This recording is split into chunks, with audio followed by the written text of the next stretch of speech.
Hi everyone, how are you? Okay, so welcome to this webinar. This webinar is not only for the current participants, it's actually open to everyone. So I'd like to take this moment to welcome you and thanks for coming. My name's Nicola. Many of you who are here know me. I can see that we've got lots of diploma course participants here who are very keen to get a few more ideas about what the face-to-face part of the diploma is. Let me start by giving you a little bit of background. I work for Oxford TEFL as course director on their Trinity DipTESOL, which is a diploma equivalent to the Delta. And it's run by Trinity College London. And on this course, we run it in a blended fashion. So participants do 7 months online, and then there is a face-to-face element, and that's what we're going to be looking at today. And in this face-to-face element, this is when they are assessed on the teaching practice and phonology. So we're going to go over, mostly we're going to focus on the teaching practice because the way that we run the course, all the preparation for the phonology interview is done before participants come. So we prepare participants for this phonology interview via the online modules that we do, and also we do a mock phonology interview using this platform, Zoom or Skype. Okay, so we're going to talk a little bit about that. Just to give you a little bit of a background on me, my name is Nicola Meldrum, and I've been working with Oxford TEFL for quite a while now, maybe 10 to 15 years.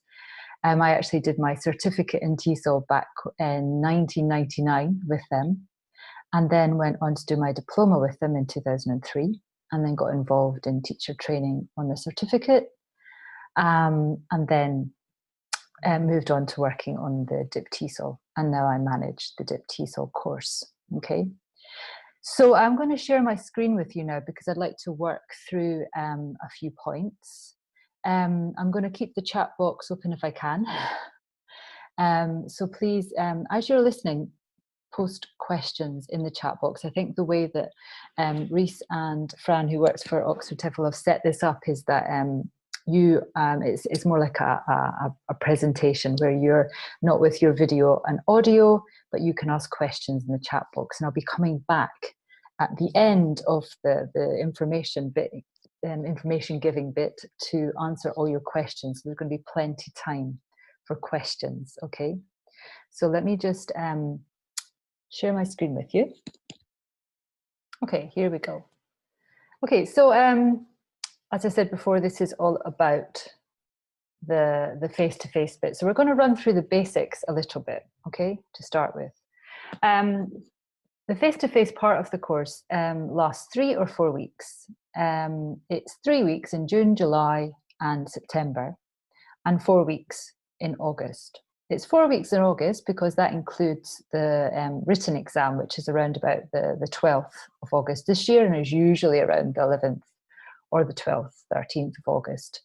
So we take a pause in the middle of the August session, and people sit the written exam and then return to the teaching practice assessment. We have different locations for the teaching practice, for the face-to-face rather. And these include Barcelona, Prague, Cadiz, which is in the south of Spain, Kerala in India, and also in Hong Kong. And we also will come to you if you have a group of teachers together in the same school. Then we will send, either myself will come out or another tutor or a team of us, depending on how many teachers. We can also run the face-to-face in your location, and we have done this a few times now. So if you've got any questions about that, ask me later. What happens in these 3 or 4 weeks? Well, basically, there are 5 assessed lesson observations. 4 of these lesson observations are done by an Oxford TEFL tutor, so myself or one of my colleagues. And I'll give you a bit more detail about what this involves later on.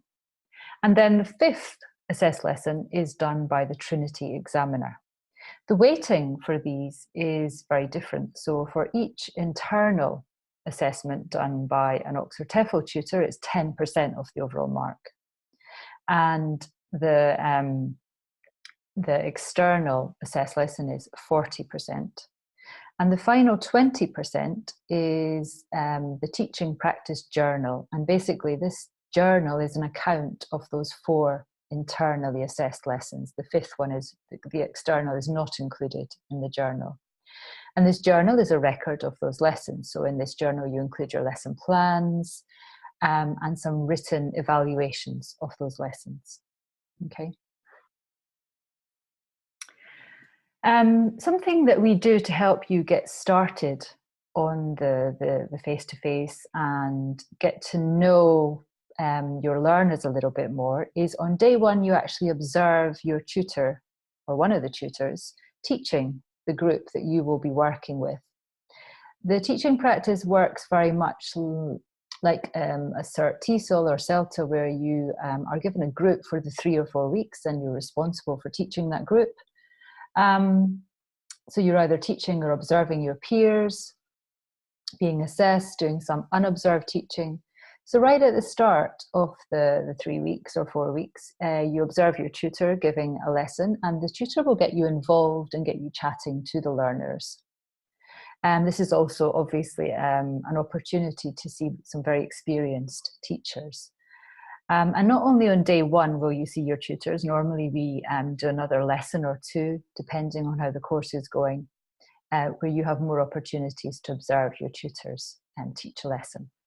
Okay, that helps you to get a feel for the learning environment that you're coming into.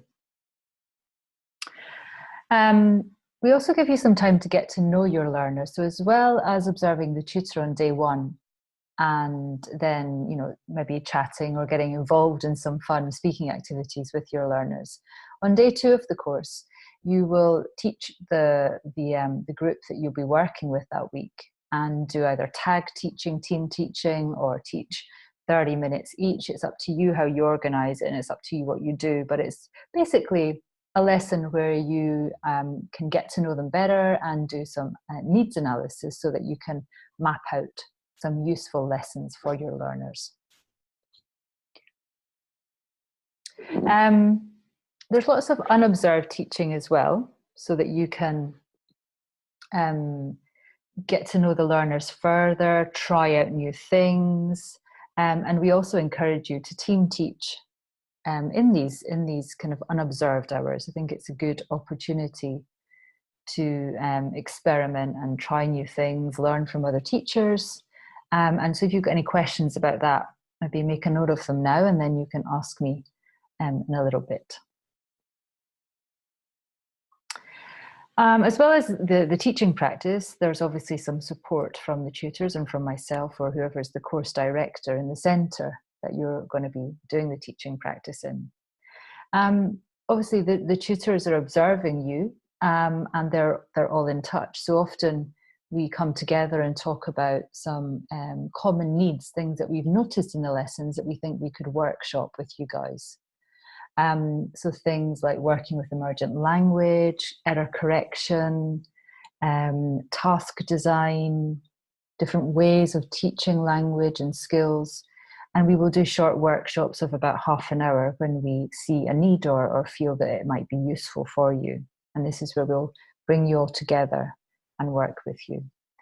And there's also some lesson planning support, where a tutor is there to answer any questions that you have about your lesson plan and give you some direction. So what's a typical day? Well, this will vary depending on your location, where you're doing the teaching practice, and whether it's 3 or 4 weeks. But in general, TP is teaching practice, and you'll either be doing teaching in the morning or in the afternoon or evening, sometimes in the Barcelona Centre. This depends on the availability of the groups and the tutors, as well as how many people come to the centre. So imagine that you're doing teaching practice in the morning. This would be between sort of 10 and 12. So you'd actually be in the school quite early, and we'll talk about that in a minute, because there's some pre-lesson work and post-lesson work. It's not just teaching the 60-minute lesson. And then in the afternoon, you would be doing some lesson planning and workshopping. Okay. If you're teaching in the afternoon, then the lesson planning and workshopping, you'd start that, and then you'd finish the day a little bit later. But the lesson planning and workshopping is usually with all the team together, all the teachers that come to that centre. So it's quite intensive and full-time. You will have some free time, obviously, but it is quite long days, 9 to 5, and quite hard work.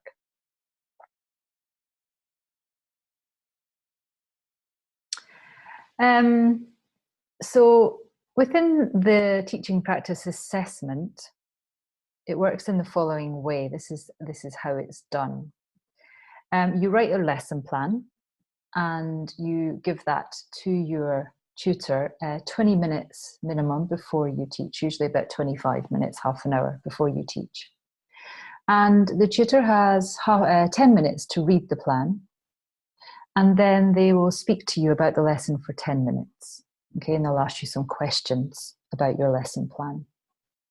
And then you will deliver the lesson. It's called the delivery, not the teaching. This is the name that Trinity have given it. And that's a 60-minute lesson. It's always 60 minutes.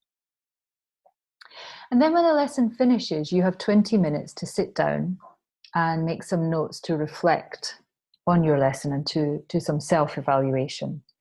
And during the online phase of the course, as many of you will know already, we give you some guidance on how to do that, and we direct you towards the Trinity assessment criteria to help you organise your thoughts. There are 9 areas that you are assessed on, and this is everything from how well you think you achieved your objectives, to how effectively you integrated pronunciation, to how well you use the tasks and classroom aids such as the board. And so you have to be ready to talk about all those 9 areas in the post-lesson evaluation, as well as your overall development. So it's a good idea to refer to those criteria when you're making your notes in the 20 minutes after you teach, so that you're ready to talk about your lesson to the examiner and to answer any questions that they've got. Okay, so that's the assessment. So it generally takes up a good couple of hours between the pre-lesson, the delivery, and the post-lesson. Okay, so now that's my kind of information to you. I'd like now to go back and ask you what questions you have for me. I've got the chat box open here, so I'd like to invite you to write some questions in the chat box, and I'll try and keep up. I'm just going to stop sharing my screen so that we move back to this full screen thing here. Okay, so please post away, and I will answer your questions as quickly as I can.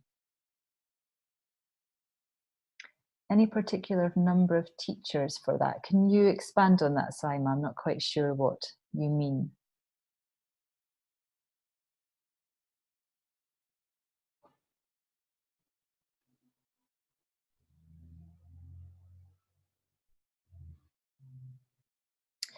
Teresa's asked, do we have to use technology like digital whiteboards in the TP lessons? No. As far as I know, Teresa, all of the schools that we work with, including Cadiz, Barcelona, Prague, Kerala definitely, I'm not sure about Hong Kong, we all have just whiteboards with projectors. So there are opportunities to use technology, but we don't have interactive whiteboards. We also encourage you to use mobile devices if you want your students to use their mobile phones or tablets in class. Simon has asked if we can visit other countries. So what's the criteria? How many teachers? Okay. For us coming to you, I see what you mean. We recommend 4 teachers minimum just to make sure that the costs are not too high. How it works is basically you then have to be responsible for funding the tutor to come to you in terms of their flight and accommodation. So this is often cheaper than 4 candidates coming to Barcelona from far away. So I think 4 is about the minimum. And it can work really well because you're with the learners that you're more accustomed to and in your own classrooms. Robert asked, are there any online teacher observations that we can watch pre-starting the course? Yes, there is, Robert. I'm going to just quickly look up a resource for you and paste it in. Trinity have created a Padlet. I'm just going to type it into the chat box here, paste it in rather. And on this Padlet resource, there are some classes which you can watch. And the examiner's marks are there as well. So you can try and evaluate the lesson if you want to, and then see how the examiner has graded the plan and the delivery and the evaluation. Any other questions? Hopefully, otherwise it'll be a very short webinar. Simon's asked, during pre-lesson discussion, do the teachers ask for lesson modification? No, they will not ask you to change anything at that stage. That would be very mean.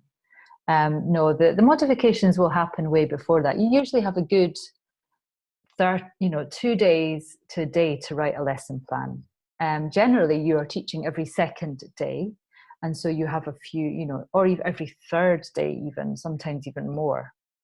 So you have plenty of time to map out your lessons, ask questions, and get some feedback and make modifications.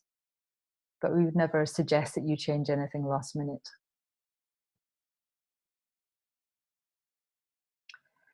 Jeff has asked if we are assigned a teaching team or do we choose? No, I organise the groups. Okay, people are raising their hands. Could you please post in the chat box, because I'm not sure, I can't really see who's raising their hand. So it's better if you post your questions in the chat box and then I can answer in that way. I hope that's okay. No, I create the timetable, or the course director in your centre will create the timetable and select the groups. But obviously you're free to go and observe other teachers. It's not like the Cert TESOL or the CELTA where you're team planning. You're planning your own lessons. And what we do is we map out a topic-based syllabus. So we find out on day 1 what your learners are interested in, and your tutor will manage that. They'll get you to ask some specific questions to the learners, or they themselves will ask them some questions. What topics do you want to talk about? What don't you want to talk about? And from that, we create usually a topic-based syllabus. This might vary depending on the context where you're going. So it might be different in Kerala or Cadiz, because the groups might be slightly different. But in general, it works like this. And then you think of lessons that you can teach. We divide the lessons up and then you plan them. Obviously, you can collaborate as much as you want. But there's a lot more individual planning going on with tutor support and asking each other questions. And obviously you're then free to go and observe teachers in the other groups as well who are not teaching at the same time as you. I think that's really effective. Simon's asked if it's necessary that lessons should be integrated. Well, the lessons should have some sort of connection. There is a criteria actually which asks you about timetable fit.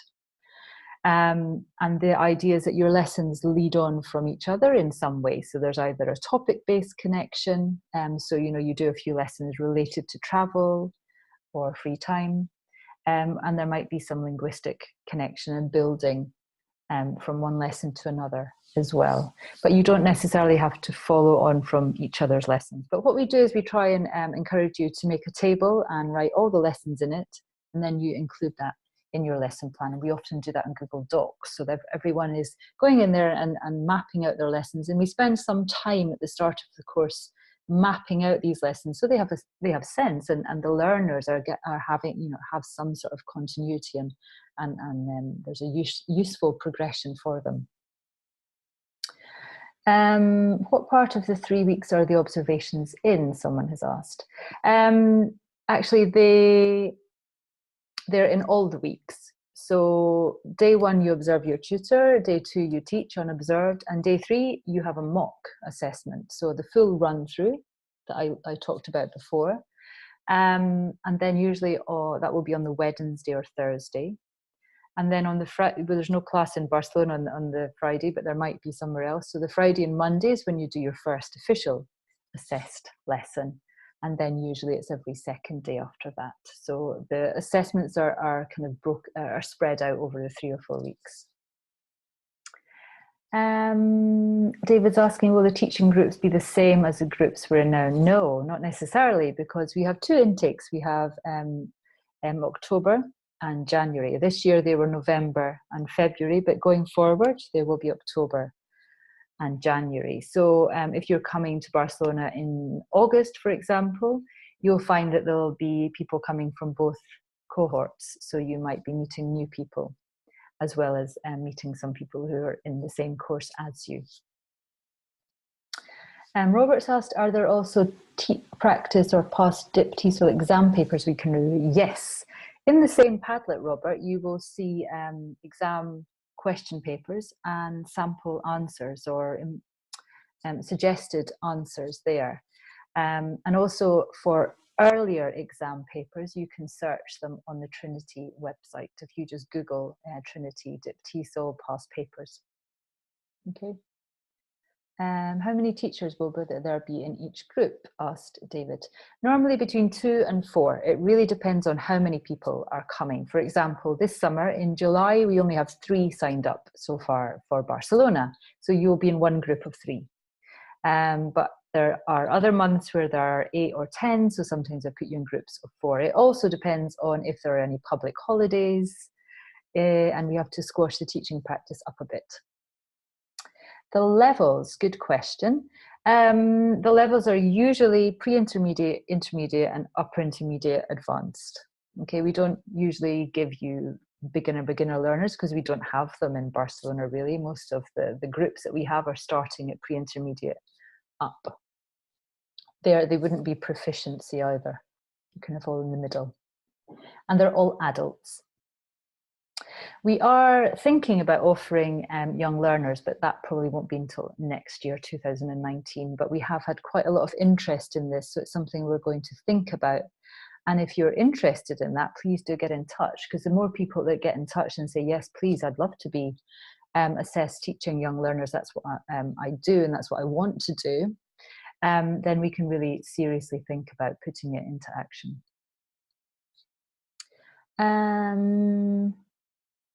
Could I see the slides again? Paul, the slides will be posted and emailed to you, okay? Or they'll be available on the website. Let me just see. In the external observation, Simon was asked, can we reteach the lessons that are successful? No, you have to do a different lesson. And how many teachers? I've answered that, Paul. Teresa's asked how many teachers will be normally attend the Barcelona course in August. I think we've got 8 signed up at the moment. It's usually between 8 and 12. And David's asking, are the students mostly Spanish or are they students from other countries? Well, in the Barcelona and Cadiz, in Barcelona, they are mostly Spanish, Catalan, but also we have students from Russia, China, Japan in the last few years, France, Italy. So it's been fairly international. Andy has asked, for the observed lessons, do you have to submit lesson plans printed by hand or can you submit them by email the night before? No, you have to give a physical copy of the plan and there will be a time in the timetable, a very, very detailed timetable of when you have to hand your plan to your observer. And that will all be explained to you on day 1 of the course. Or beforehand, you will receive an email with the timetable and all those details in it. Are all the learners from the same country or do some come from other countries? Yeah, again, that depends on the centre. For example, I was in Kerala last November and they were all local learners from Angamali in Kerala. Similarly in Hong Kong, they were fairly homogenous. In Cadiz, I'm not sure. I've never worked in the Cadiz centre, but I imagine they're quite local. I think in Barcelona, as it's a more international city, they are pretty mixed, and in Prague as well. What happens if I'm the only candidate coming for a given session, says Paul. That's never happened before, Paul.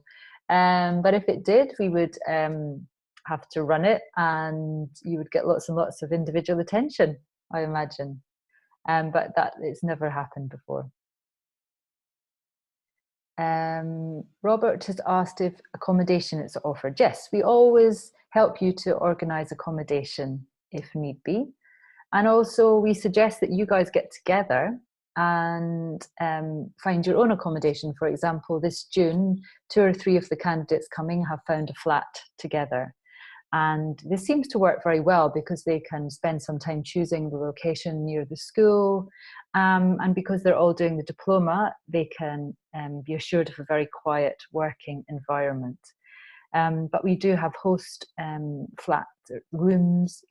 We have hosts who provide rooms in their flats and houses as well. And we can help you organise that well in advance of when you come.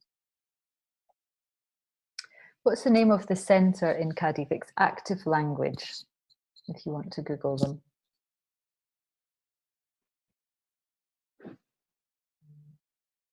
Okay.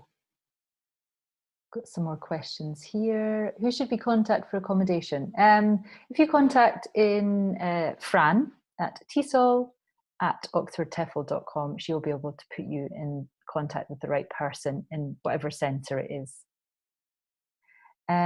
If your wife wants to come with you, I can help you with, we can help you with accommodation for sure. And whoever in that centre, if it's Barcelona, Fran or whoever organises it will put you in touch with the relevant people. But also you can probably look on Airbnb or other sites where you can find flats.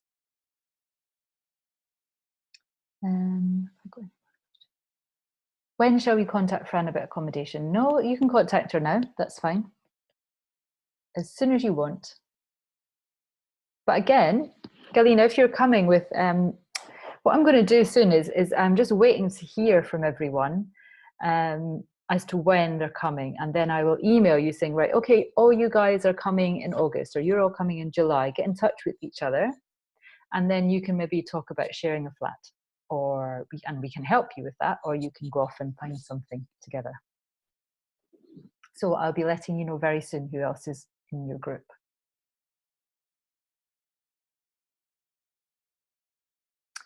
I'm not. David's asking about whether it's cheaper to start making plans now. I'm not really sure how it changes, to be honest. I'm imagining that the prices are decided well in advance for that time, so it probably doesn't really matter. But what will obviously there'll be less offer if you wait till later in the day. Any other questions? I think I've answered everything. I'm just scrolling back up through the questions in case I've not. No.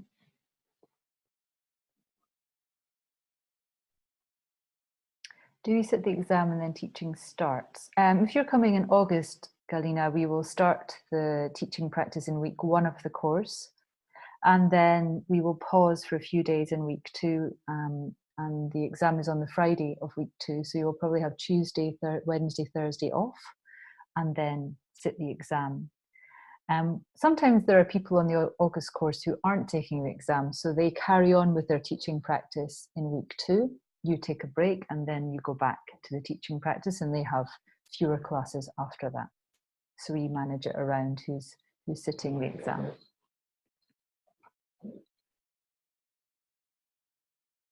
Any other questions?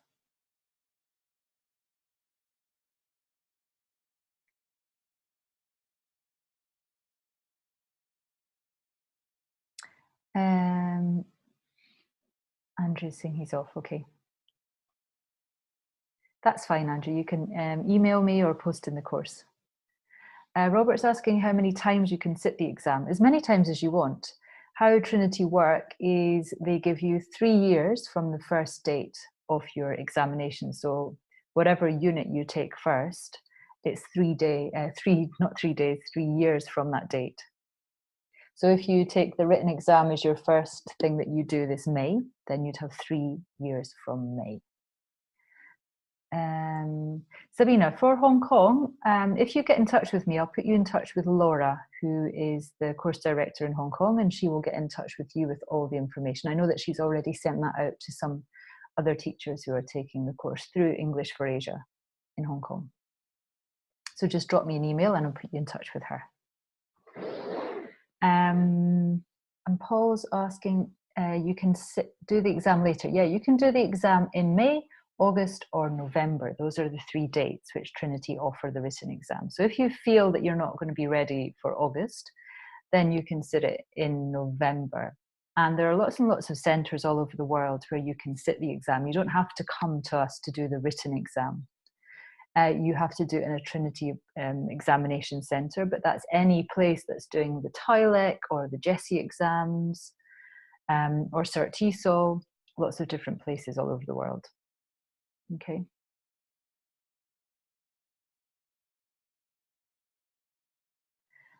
And Galina's asking if there's, Paul's asking if there is, no, Galina, is there some examination preparation? For the written exam, yes. There are lots and lots of modules that you will be getting to after Easter, where you'll be focusing in on Unit 1 a little bit more. And also we do some revision sessions. Lindsay Clanfield does some grammar slammers where he goes through some questions from the Unit 1, Part 1 paper and grills you on your grammar. And also we have some online revision sessions for Parts 2 and 3. Okay. Paul's asked, yes, you can talk to Fran about the fees for the exams. I'm sure she'll be able to help you. You can repeat the exam, Sabina. Yeah, if you take it in August and for some reason you don't pass, you can take it in November. But what we do is we give you a mock exam around about June. If you're interested in taking the exam in August, and then we look at your mark and you and I will make a decision together whether you're going to go for the exam then or wait until November.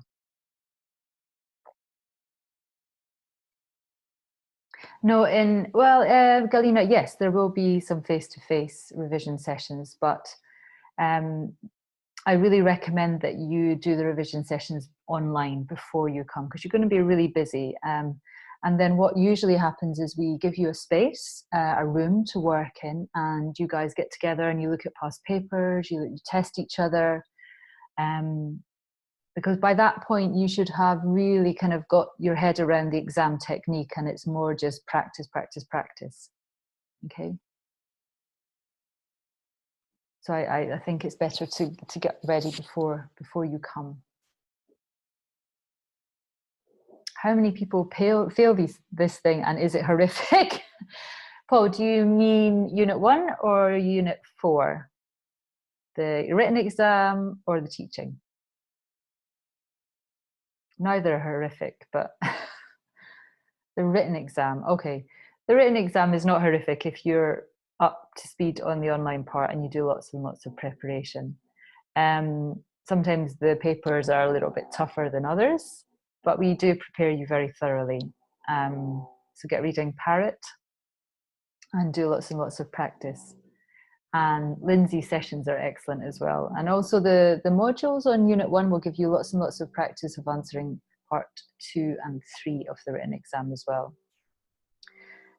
Sama, the mock will be online for Unit 1, do you mean?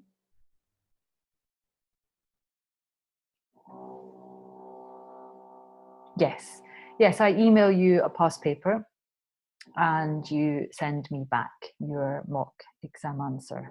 So for people who started the course in November, I emailed that out last week, I think, or the start of this week, Sunday perhaps, and your deadline is the 22nd of March. Great, okay, so it seems that everyone's questions have been answered. We're going to follow up on this webinar by posting the PowerPoint. And obviously you can email me my email address. I'm just going to type it in here in case you don't have it. It's diploma@oxfordtefl.com, diploma@oxfordtefl.com. And you can also check out our website, look at all the resources on the Padlet that I showed you from Trinity. And if you're doing the course at the moment, post in the Moodle any questions that you've got. Okay, and that's it. Thanks for coming, and I hope you found it really useful. And we'll leave it there.